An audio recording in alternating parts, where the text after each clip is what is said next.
Welcome to The Smart Divorce on Divorce Source Radio, helping you move forward with focus, hope, and confidence, saving you time, money, and your sanity as you build a better life post-divorce. I'm Steve Peck. Deborah Moskovitch, divorce consultant, educator, and author of The Smart Divorce, brings you the leading experts and researchers in the divorce arena. We'll also be speaking with those in the trenches, people who've learned from their divorce and how their experience has changed their lives.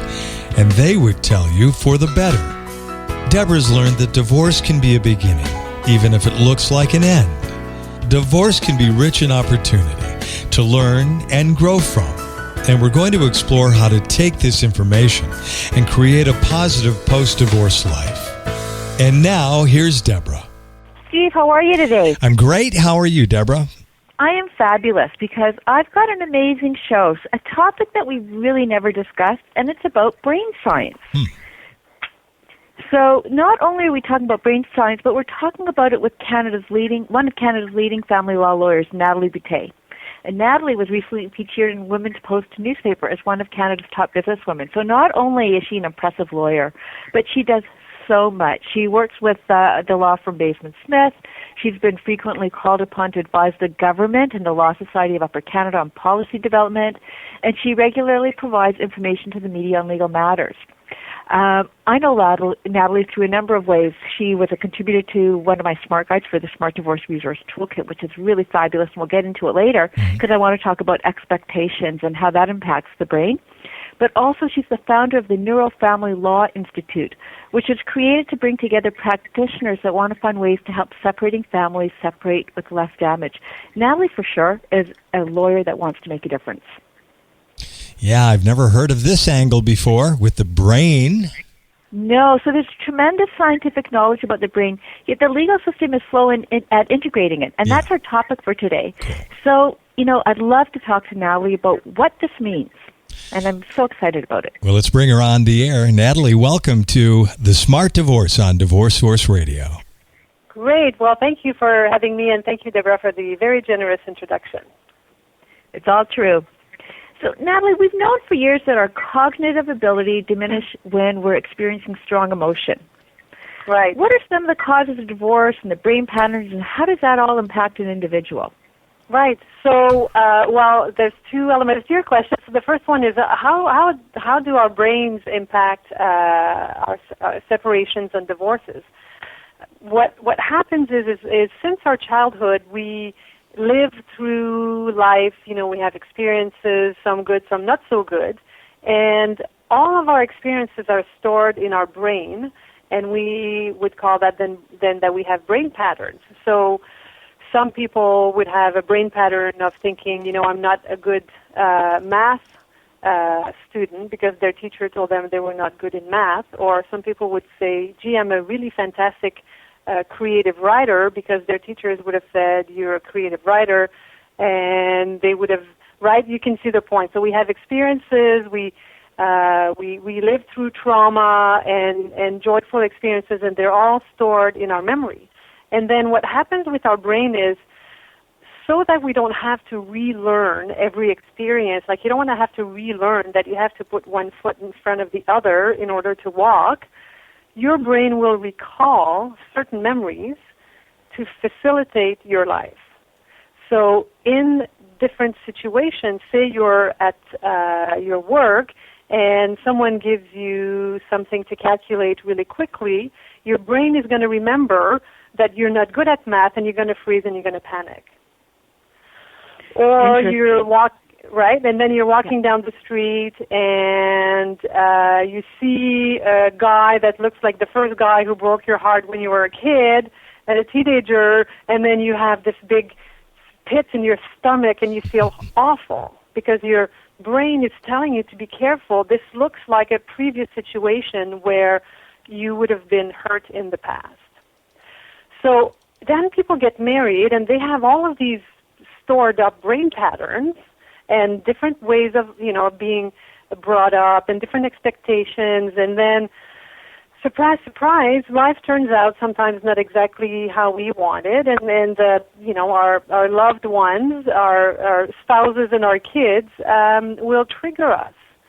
And then our brain will say, be careful, this one is not going to be on time again today, or I wonder what my child did at school today, is he going to get in trouble, or whatever. So our brain is really, really helpful, and it sometimes needs to be, we need to think about it because it creates all of these,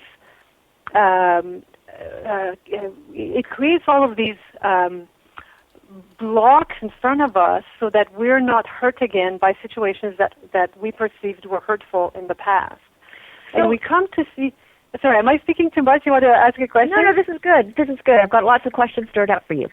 Yeah, so then, right, so you have your first fight with your partner, and it's okay. You can say, well, that's okay, I still love her or love him. And then you have a second fight, and then, the third fight, and by then you're starting to think, wow, is this really who I married, or is this going to work out? And, you can see where I'm going with this. So right. There's a lot of people that get to the point of separation. I've been doing family law for 21 years, so I have seen them all, I think. And they come to us when they're really, they really have no resources anymore. They don't know what to do. This is turning out to be a different experience that they were looking for, and their brain tells them, be careful with this person. She may not come through, or she may say she's going to be there for the kids' concert, but she's going to show up late, or whatever the behavior is that you can't live with anymore. So in other words, like we push each other's hot buttons based on what our brain is telling us, based on past history, right? Like based on past experience. Like I don't think people on purpose push each other's buttons, but I think we get triggered. So based on those triggers, go ahead. Like say, one of my triggers, and I'm going to speak about my life and my childhood, and I love my parents very much, even though I may say a few things about them here and there. But say, I thought my father used to be critical of me. Well, if I was in a relationship with a partner and he was critical of me, he wasn't doing it on purpose, and he didn't know I had a brain pattern about being criticized, well, then I would have a huge reaction. And the poor guy was at the receiving end of all of my childhood, frustrations. Right. So based on that then, and, looking at because I really believe that there's like a backstory, and it's like your childhood, like experiences, makes you who you are today. So I think that that's what you're talking about too, in terms of, your brain and what you're telling. But so for someone that's going through divorce, and if you're looking at a couple who's really high conflict and who's working with a lawyer who's not like yourself, who's, I know that you look at interest-based negotiation, which is the most brain-friendly method of negotiating a separation agreement. But if you're not with a lawyer who's negotiating based on interest, but takes positions based on this brain pattern, does that exacerbate the conflict? Yeah, it does.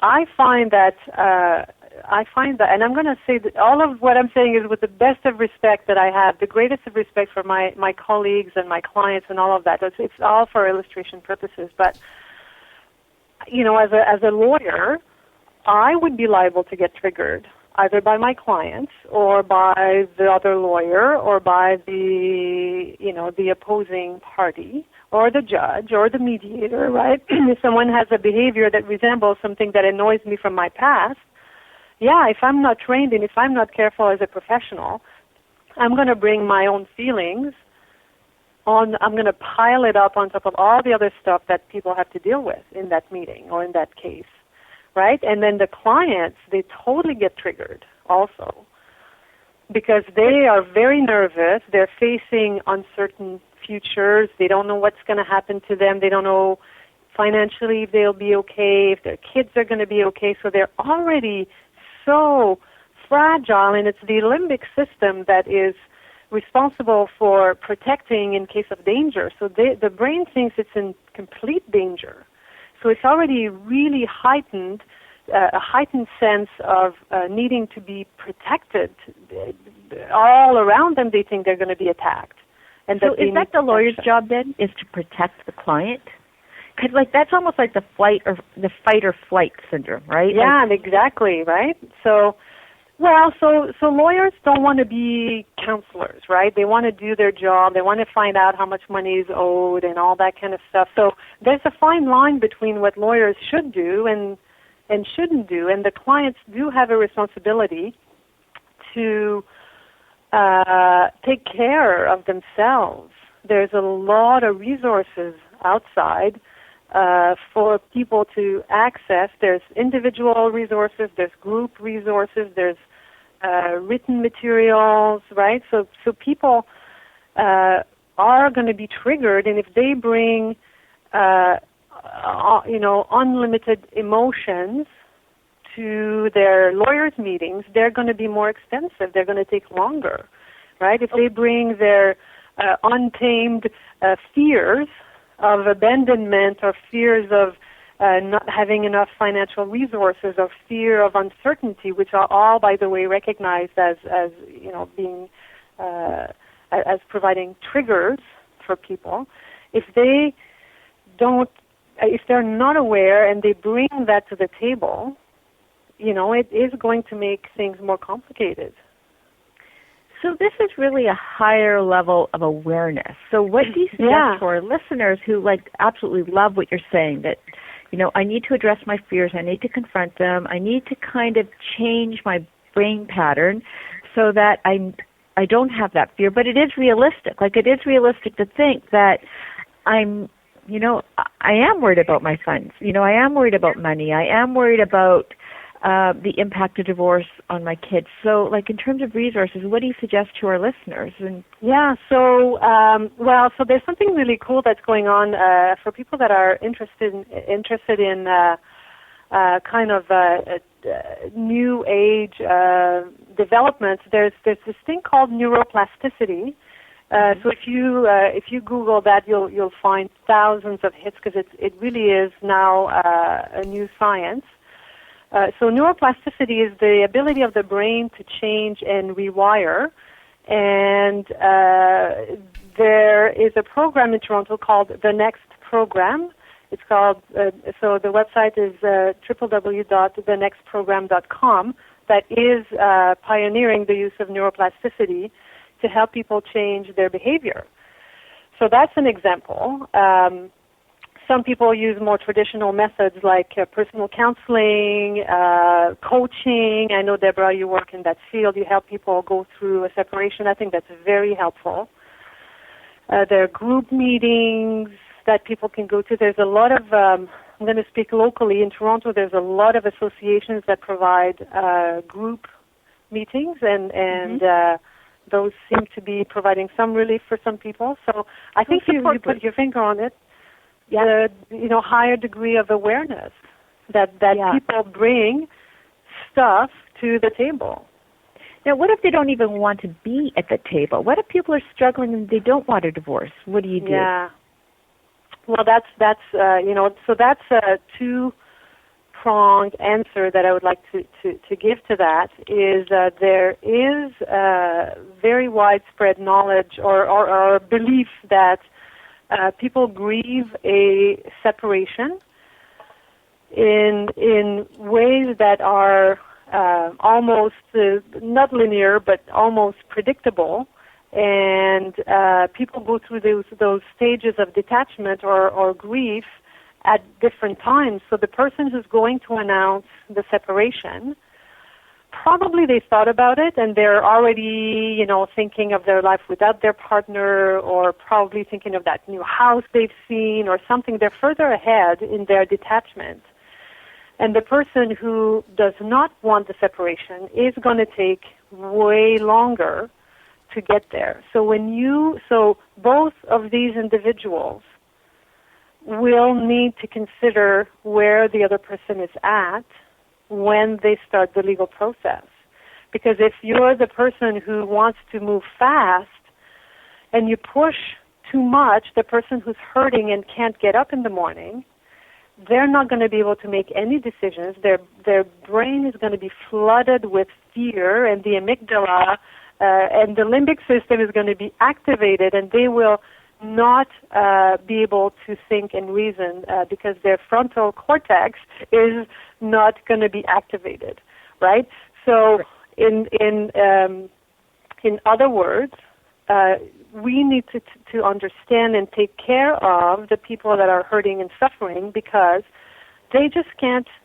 They can't make decisions, if it's not urgent to make decisions, can we give them some time, right? So that's one aspect.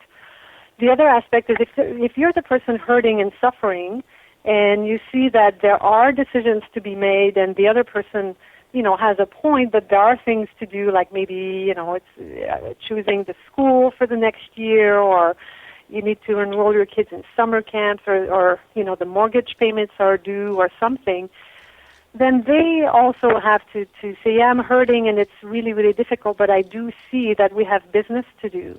And then they can get some assistance, some coaching, or some help to help them get closer to where the other person is in the detachment of the relationship. See, and I understand that totally. I have many clients that will come to my office, and I can usually tell who is left, and who made the decision to leave. And I totally get that. And they're at opposite ends of the grieving spectrum, making it really difficult to come to any kind of agreement in a separation agreement. So I always tell my clients, if you were blindsided by the decision to divorce, you need to tell your lawyer about that because you're not ready to make decisions. So isn't it the lawyer's job to kind of slow it down? Well, so you talked about interest-based negotiation in your introduction. Mm-hmm. So there are several methods for people to go through a legal separation. And they're not all created equal, in my opinion, and they're not all appropriate for everybody, right? So interest-based negotiation would be appropriate for families where they say, okay, well, we don't want to be together, but we also don't want to hurt each other in the process. And, we think it's going to be hard, but with professional assistance, we think we can, negotiate something between us and where we don't have to go to court. So that's, so interest-based negotiation would be good for people like that. And lawyers that are trained in interest-based negotiation would definitely be asking these kinds of questions. Right? So they're going to say, where are you at in the detachment? Are you hurt? Are you... are you able to go to the meeting? What are going to be the big urgent issues for the meeting? And then the lawyers will be able to adjust and to talk and to modify their approach based on what is in the best interest of that particular family. So there are other. Sorry, just to complete. Yeah. So there are other systems that are not so flexible. Right. Where even if the lawyer knows that their client is suffering, they may not be able to stop the train, right? If you're in the court system and you've been served with a date to be in court on a certain date, if you don't respond because you're feeling bad, well, they're going to make an order against you, right? So the lawyers have a responsibility in that case to do the business of the legal separation. It's a completely different atmosphere. So you have to choose your lawyer very carefully, and ask all the right questions. Because if you want a lawyer that's going to negotiate for you based on your interests, right, you wouldn't necessarily want to go to a lawyer whose reputation is being a top-rate litigator. Yeah, I do think that, especially in larger centers, that there's enough lawyers doing all kinds of different types of family law representation that there is a choice. And, So then what makes a divorce easier or more difficult for a client?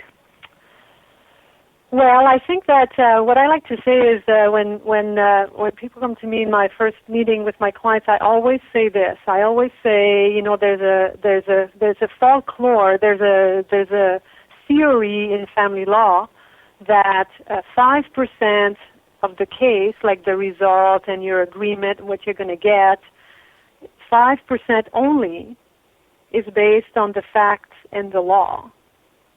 And 95% is based on personalities. Mm-hmm. And that's the personalities of the two clients, so the two people that are separating, and the two lawyers. So if the clients, I would say misbehave, but maybe a brain, a more specific brain way of saying it would be when they're under amygdala hijack, or when their frontal lobe is not working well because they're so upset, they will have an impact on how difficult it's going to be. Same with the lawyers. If they speak in a way that provokes the other person, willingly or unwillingly, that will have an impact, right? If they are not prepared or not prepared well, that will have an impact. If they are aggressive and defiant, that will have an impact. In interest-based negotiation, you don't want that kind of behavior. If you're in court, you might want to have a very aggressive lawyer. So it depends on the circumstances. Interesting. So that leads me to my next question, which you set up perfectly well. The pitfalls that people fall into, in terms of false expectations. You wrote something really wonderful for one of my SMART guides for the Smart Divorce Resource Toolkit, and I thought that the information was just so helpful because you really talk about what's important in terms of the legal expectations. Yeah. Well, there's two favorite ones of mine there. One is, so first of all, I'll give you the false expectations, and then I'll give you the science behind it, why it's so potent. So one of the expectations is, now I'm separating from this person. Finally, the judge is going to tell them how wrong they were. I will be justified. The second one is, finally, I'm done with this one. I am done. I am not dealing with her or his stuff anymore. Both wrong. Because, so for the first one, which was, finally someone's going to tell me I'm right and they're going to tell him or her that they're wrong, it doesn't happen like that. No one sits there on the bench as a judge saying, I can't wait to call someone right and wrong today. That's not how it works, right? They sit there and they say, okay, how can I minimize the trauma between these two, and how can I make both of them feel not so bad, and how can I give a little bit to here and a little bit there based on the law? So no one is justified. Plus, judges want to move forward. They don't spend a lot of time looking at, who did what when. So that's the first one. The second one is dealing with your spouse. Your spouse has brain patterns and ways of being that if they're not trained to change that, they're always going to be the same. So a separation is not going to make them nicer or more cooperative or more reliable or less this or that, right? They're going to be exactly the same people, except that they will be less invested in making you happy. Right, and that's one of the myths. And but that's one of the myths, because people think that things will get better with their ex-partner once the divorce happens. And I often say, if you couldn't change them when you were married, what makes you think you're going to change them now? Right. So two things I want to say to complete my thought on that. I said unless they are trained. So that's what is available now with brain plasticity. Is people can absolutely, I'm an example of that, change their patterns of behavior, the way they react to things, the way they talk to people, absolutely possible. So it's not like we're all doomed. And the second thing I was going to say is, if I wanted to bring in a little bit of brain science in there, so the way that our brain, our brain has many ways of, there's many systems. One of them we talked about, the limbic system, which is the reaction to fear and anger. Another one is the system for reward. So in your brain, when you anticipate something, say you look out and it's beautiful and sunny, and you anticipate that it's going to be, the sun is going to touch your skin and it's going to be warm and you're going to feel amazing. And then you go outside and you go and your anticipation matches the event. So you go out and it's nice and sunny and you got the sun warming up your skin. Then your brain will release dopamine. Dopamine is the pleasure drug. If, on the other hand, you go out and it's really cold and windy, then you have no release of dopamine. Right. And no release of dopamine is like a craving. It's like it doesn't feel good. So every time you have an expectation that is not met, you don't feel good because you have no release of dopamine. Yeah. So all of these separating spouses that create all of these expectations are constantly disappointed, and it feels sick to their stomach. Sick, like people feel sick. They expect their spouses to change. That's not going to happen. They expect their kids to be perfect and not affected by separation. That is not going to happen. They expect the judges to make them right and make the other wrong, or the mediator or the arbitrator. That is not going to happen, right? So the reason why this is so important is if we could work with, if the professionals could work with their clients to bring down their expectations about the realities of the legal system, then the clients would be less disappointed and they would feel less bad about the events. Right. I love the way you're phrasing this and the thought process behind it. So if someone is looking for a lawyer who thinks like you, what should they be asking in the consultation? I know, that's a good question. I don't know. Are there other lawyers that think like you? No, but like, would you say, like, do you, are you brain friendly? No. Would you say, you could say, you could ask the person, how do you work with clients? How do you take into account the psychology of, or the emotions of me, and how do you deal with the emotions of the other person, and how do you feel when the other lawyer attacks you personally? Like, you're looking for the lawyer to say, I'm highly trained. I do my very best to not bring my personal affairs or my personal triggers into a situation. And then you know that rings true to me, because no one would say that unless they have done the kind of training that would be required for that. Right. And you're doing some training sessions also to help lawyers understand the brain. Do you want to talk there's a lot of lawyers that are interested. Oh, pardon me. No, if you could talk a little bit about the training that you're currently doing. Right. So the seminar, it's called the Neuro Family Law Seminar, and it is to educate lawyers on these things so that lawyers can be more open to understanding how their clients might be presenting when they're separating, like how traumatizing it is to be separating, how afraid we are of uncertainty, and what can we do to provide more certainty, like, instead of just giving a verbal list of 15 things that the clients have to bring at the next meeting, write it down, or instead of saying, I'll speak to you in the future, say, I'll speak to you next Thursday, like to create certainty, right? Like to create awareness for the lawyers of how clients get triggered, and hopefully they will have a better rapport with their clients. Oh, I love that. So in terms of educating then the bar, you wrote an article for the Alternative Dispute Resolution magazine called Practicing Family Law with the Brain in Mind, a case for interest-based negotiation. Can you tell us more about that?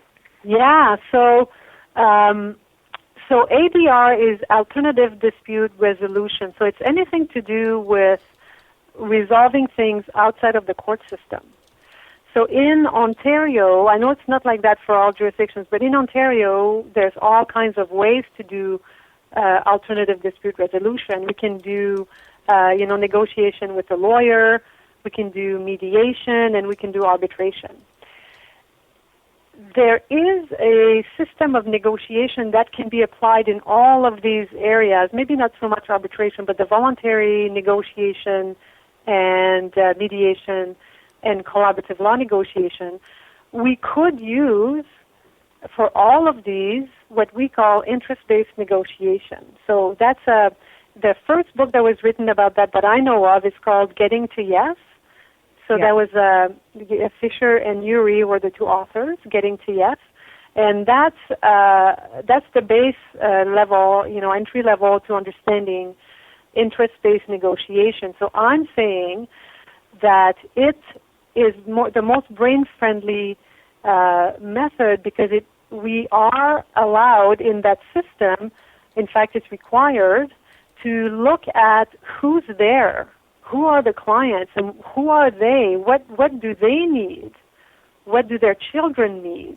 And how do we create the process, the meetings? How do we structure 2 hours, or is that too long for someone, or is it an hour and a half? And what's the length in between? And how many touch bases between the lawyer and the client in between meetings? And what do the clients require for understanding, the complicated financial issues and the tax issues, and you can work with the client's known insecurities and known fears and alleviate it by creating all of the elements of the separation based on what they need. I mean, that's fabulous. I don't know why we don't do it more.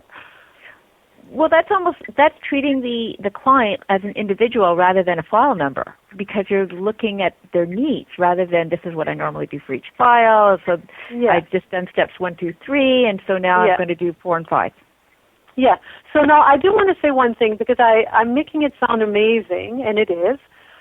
There is a reality that in order to take care of people, right, the way I just described,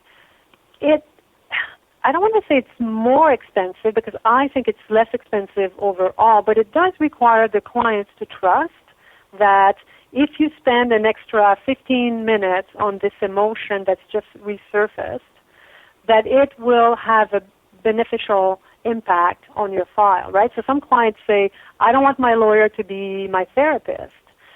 So I want the listeners to understand the lawyers are not becoming therapists, and we're not becoming we're not spending all of our time talking about emotions, right? But there is an element of negotiating parenting issues or negotiating spousal support or division of assets, like who's going to keep the house and where are the kids going to reside, and those are all legal issues. But my gosh, they are so humanly connected that the clients have to give a chance to the lawyers to inquire into the more softer parts of their file, right? It's not just numbers, it's why these numbers. Do you know what I mean? Right. But I think that all goes back to the client's due diligence. Like you really have to take your time in finding that right fit and that lawyer that has that thought process or who is flexible enough to kind of meet those needs. Mm-hmm. Because not every lawyer. If that's what the clients want, right? I'm like that, and I have clients where they don't share their emotions with me. I think that I know how to speak with them. I do my very best to use all my skills to remove what I think might be a trigger, like uncertainty of steps and injustice and these things that are regular triggers for people. So it's not all of my clients. I have a lot of executives that don't share their feelings with me. And I still believe that I provide the awareness of what might trigger them even if they're not sharing with me, right? So not all of my clients are talking to me in this way, but I intuitively provide the services that I think allow them to feel that they have a voice. Yeah. Right? So I'm not saying that everyone should be touchy-feely and start to talk about their feelings with their lawyers. No, that's true, but you need to be a part of the process. I think the lawyers have to. I think family law lawyers have to understand humans more. I agree. Yeah. And I love judges, and right? Yeah. And I think that lawyers are educating themselves now. Like, I'm involved in so many different things that I do see that there is a shift in family law. Correct me if you think I'm wrong. Where, like, there's a mind shift where I think the younger lawyers, and even the older lawyers have seen so much animosity between clients, are now thinking that this is not the way to go, that the way you're talking about, and the power of setting proper expectations and being more cognizant of the long-term impact of divorce on the family, like what that means. So what that means, in 10 years from now is determinant on how we settle the case today. Right. So you've provided us with so much interesting, so many, different things to think about. Are there some parting thoughts that you would like to leave for our listeners to wrap up? So professionals, I would say, I know that I deal with amazing professionals on a regular basis, and that's amazing. I also deal with professionals that don't, I want to say this with the greatest respect, that could benefit from reading up on new things that are being written about family law and separations and the humanity of it. And on clients, I would say, please, this is a big please, take responsibility for your divorce. Don't don't let your emotions run the show, because it's going to be 10 times more expensive and more complicated. I would say that's a big message for me. Yeah, and I agree. I've got the same message with the smart divorce. That's exactly the message behind the smart divorce, is you've got to take the emotions outside of it. Yeah. This was very informative. I could probably speak to you for hours on end. Oh, thank you. The brain, and I really appreciate your coming on. Thank you so much. My pleasure. Thanks, Natalie. Thank you. I thought that was awesome. I learned so much. I mean, like, the truth is, the brain does affect how we react, and I remember the whole fight or flight syndrome going through my divorce, like, what do I do in certain situations? And sometimes I just wanted to run away. But, Natalie explained really on how we need to address these things. And really, I think having your lawyer being more in tune with those emotions, I think would go a long way in terms of how you process divorce. Oh, heck yeah. It can only help. Yeah. So we have some contact information for her. I believe she left it with you. She did. So if you want to get in touch with Natalie, go to the website, basmansmith.com. That's BASMANSMITH.com. Natalie's also written some fabulous blog articles, and those can be found at collaborativelaw.blog.ca. That's COLLABORATIVE, lawblog.ca. And if you want to email Natalie, you could email nboutet, BOUTET, at basmansmith.com. Great. That's been another great show on the Smart Divorce on Divorce Source Radio. And if you want to contact us, Steve, what's the email address again? I should know this after doing, I think, close to 40 shows with you already. Yeah, I know. Well, you can write us here at Divorce Source Radio at divorcesourceradio@gmail.com, or write Deborah direct at info@thesmartdivorce.com. She's got a new website coming up at thesmartdivorce.com. I can't wait to see it. It's going to be fabulous. I've got so many fabulous things that are going to be appearing on the Smart Divorce website. It's exciting for me. So we'll have to talk about that at another time. All right. Well, thanks again for another great show. I look forward to talking to you again next week. Yeah, I've got another great show planned too. All right. Have a good one. Bye-bye. Thanks. As always, I hope the program helped you. If you have a comment or question you'd like to ask us, we'd love to hear from you. You can leave us a voicemail on our listener line at area code 248-686-2256. Or drop us an email with your question or comment to divorcesourceradio@gmail.com.